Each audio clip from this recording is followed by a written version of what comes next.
Tous les gars veulent passer le meilleur moment de leur vie au lycée, non? Eh bien, mon ami Mathis et moi, nous n'avons pas fait exception à la règle. Nous étions ceux qui inventaient toujours les farces les plus épiques. Et dire que nous étions vilains serait un euphémisme. Un jour, Mathis m'a parlé de sa dernière idée. Et j'aurais souhaité savoir à quel point elle allait finir par changer complètement nos vies. Nous étions en vacances d'été à l'époque. Mathis m'a demandé de le rencontrer au café. Et quand je suis arrivé, j'ai été choqué. Je n'avais jamais vu Mathis aussi stressé. Il m'a dit qu'il avait quelque chose à avouer. Que son père était en fait notre directeur d'école. Waouh! Je n'arrivais pas à y croire. Pas étonnant qu'il ne m'ait jamais invité chez lui alors. Mais je n'ai pas compris. Je lui ai demandé pourquoi c'était un problème.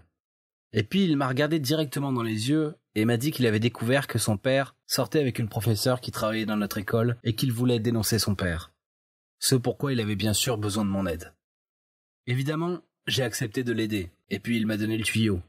Jusqu'à présent, il avait découvert que son père avait donné à cette femme beaucoup de cadeaux coûteux, comme un manteau de vison, des bijoux en or, et l'avait même amené dans des voyages coûteux. Son père et cette femme ont stocké toutes ses affaires dans son bureau de travail pour que la mère de Mathis ne le découvre pas, et pour que le mari de la femme ne le découvre pas non plus. J'ai dit à Mathis que je pensais qu'il serait plus facile de le dire à sa mère et de laisser ses parents s'en occuper en privé. Mais Mathis a dit que sa mère ne le croirait jamais. Puis il a dit que son père était toujours super gentil et romantique avec sa mère. C'est pourquoi découvrir qu'il avait une liaison était la chose la plus choquante qui soit.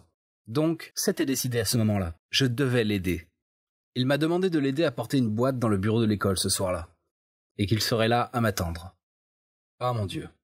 La boîte était gigantesque et si lourde que j'ai dû la traîner jusque-là. Mais qu'est-ce qu'il me faisait porter? Je l'ai tiré sur les marches de l'école et soudain, j'ai entendu quelque chose se briser à l'intérieur.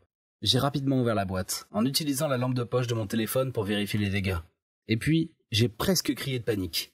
Ce que j'ai vu à l'intérieur m'a rendu fou de rage en tombant sur le sol en état de choc. C'était un squelette humain. Un squelette humain complet. Mais qu'est-ce que c'est que ça? Je l'ai regardé avec horreur. Et j'ai réalisé que c'était exactement le même squelette que nous avions étudié dans notre cours de biologie. Pourquoi voulait-il cela? Je savais qu'il devait avoir une bonne raison. Alors j'ai continué à traîner la boîte jusqu'au bureau où il m'attendait. J'y suis arrivé totalement essoufflé et j'ai frappé 3 fois, attendu 3 secondes, puis frappé 5 fois de plus comme nous en avions convenu. Mathis a finalement ouvert, pris la boîte et reconstruit le squelette, de sorte qu'il se tenait soigneusement dans le coin de la pièce où son père gardait le manteau de vison et tous les bijoux. Alors vous n'allez pas le croire. Il a mis le manteau sur le squelette et les bijoux. Puis il a sorti un rouge à lèvres de sa poche, l'a mis sur ses lèvres et a embrassé le crâne, en laissant des traces de ses lèvres. C'est dégueulasse. Puis nous sommes partis en vitesse, car il a dit qu'il devait ramener la clé au bureau de son père à la maison avant qu'il ne s'aperçoive qu'elle avait disparu. Une semaine s'est écoulée, puis la dernière semaine de nos vacances, Mathis m'a appelé pour me dire que son père et sa maîtresse allaient faire un voyage d'une semaine ensemble. Son père lui avait dit, ainsi qu'à sa mère, qu'il partait en voyage d'affaires. Mathis s'est dit que son père irait au bureau pour récupérer le manteau et les bijoux.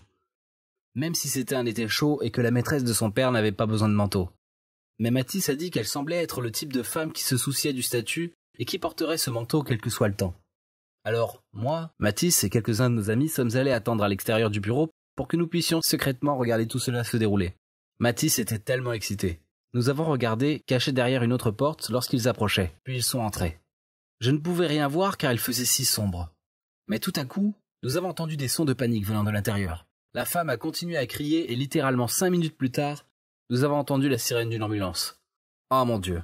Mathis est resté là en tremblant. Puis les ambulanciers sont apparus avec un brancard et ont sorti un corps. C'était le père de Mathis. Il a dû avoir tellement peur qu'il a eu une crise cardiaque ou quelque chose comme ça. Mathis est sorti en courant pour voir si son père allait bien. Et je suis resté là à penser que nous étions peut-être allés trop loin cette fois. La maîtresse était nulle part. Elle n'avait pas suivi les ambulanciers dehors. Comme c'est bizarre. Soudain, j'étais curieux de savoir qui elle était. Peut-être que c'était une de nos enseignantes. Et un instant plus tard, elle est sortie du bureau. Non, ça ne peut pas arriver. C'était ma mère. C'était l'assistante sociale de notre école. Et jamais je n'ai pensé que c'était elle qui avait cette liaison. Elle était couverte de bijoux bling-bling qu'elle a dû ramasser en attendant l'ambulance. Je l'ai regardée en état de choc.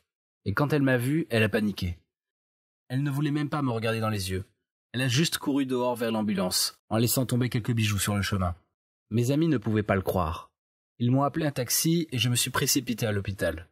Quand je suis arrivé là-bas, c'était le chaos total. La mère de Mathis était là et criait après ma mère, qui restait là, avec tous ses bijoux fantaisie. Qu'avons-nous fait? Heureusement, le père de Mathis a survécu, mais bien sûr, ma mère a été renvoyée et a dû rendre tous les bijoux à la mère de Mathis. Mon père a demandé le divorce, et parce que ma mère l'avait trompé, elle a été forcée de partir sans rien. Je ne pouvais même pas regarder son visage après que le tribunal ait annoncé que ça. J'ai entendu dire que la famille de Mathis était elle aussi totalement brisée, et que nous sommes tous les deux tombés dans un profond abîme de dépression à cause de ce que nous avions causé. Je veux dire, c'est vrai que ma mère était en faute, puis je n'ai jamais voulu ruiner sa vie comme ça. Sa réputation a été détruite, et le bonheur de ma famille aussi. Nos jours de lycée n'étaient plus les meilleurs jours de notre vie. J'avais trop peur de parler à Mathis, et il n'a même pas osé essayer de me parler. Mais il me manque. Je veux vraiment recommencer à lui parler, et je sais qu'il veut la même chose. Mais nous ne savons pas par où commencer. Une chose est sûre, plus de farce.